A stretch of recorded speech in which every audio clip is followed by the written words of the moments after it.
Hello and welcome to REGO-FIX TechChat. My name is David McHenry. I am the Engineering and Technical Manager here at REGO-FIX USA.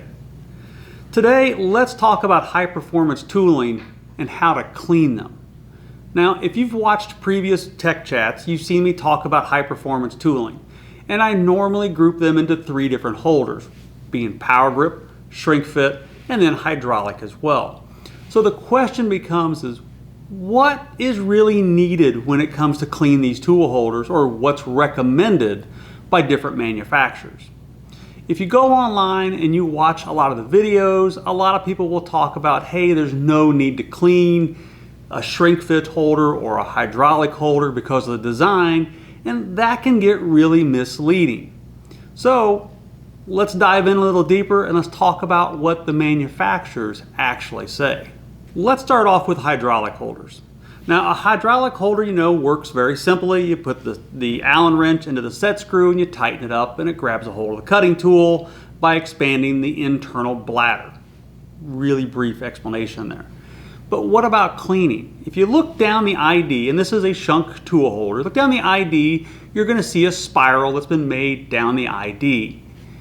Now, a lot of people will tell you that spiral is made to gather or push the oil away from the cutting tool, and it gives it somewhere to go into it, or it cleans it as the cutting tool goes in. There's lots of misconceptions about what that actually does. But what about cleaning? What does Shunk say about cleaning? If you go to their website, you can pull up the information they have on cleaning. And it's pretty basic, and it really follows the same thing we say here at REGO-FIX. They want you to use something like a brush and a simple cleaning agent to clean the ID of that tool holder out. Well, that's going to give you a clean mating surface and going to give you much higher clamping forces. Now, if you've seen our other videos where we do TIR or torque testing, that's what we did for all those tests to make sure we get a good clamp surface during our assemblies. Now, what agents can be used? Well, we like using something as simple as isopropyl alcohol. You can buy it relatively cheaply, and it does a very good job of degreasing, and it dries very quickly. It evaporates. So really, really simple to find that. And we'll have a link down below where we can take you to the Shunk cleaning page or document for this. What about Shrinkfit tooling? What do we have to do to clean them? Because there's a lot of misunderstanding of the Shrinkfit tool holder and what has to be cleaned. There's even a lot of videos from manufacturers that are misleading and statements that are misleading. So what has to be cleaned, and what do the manufacturers say? So let's go through the process real quick of what taking out or putting in a Shrinkfit assembly looks like. Obviously, if you have an assembly, you're going to stick that into your Shrinkfit machine. You're going to set your temperature range. You're going to hit your induction coil button. It's going to heat up. Well, what happens to the coolant or oil that's on that cutting tool or on that tool holder? Well, you see the smoke lift out of your induction coil. Well, that is the coolant or the oil being evaporated off of your tool holder. Well, a lot of people think, hey, that's all you need, because it actually it evaporates, it disintegrates the coolant. Well, that's not really true. The coolant is a chemical, and it does have metallic particles in it from the cutting process. Yes, the liquid portion of it will actually evaporate and go off into the atmosphere or your lungs or wherever else it might go. But what happens to the chemical portions of it? Well, it turns into a dry crust that ends up on the ID of your tool holder.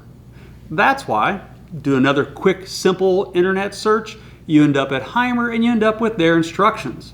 Now, they also say to use a proper cleaning brush. Now, these are nylon brushes. I believe something for a Shrinkfit has much more grit to it, like an aluminum or a brass, to help remove those deposits.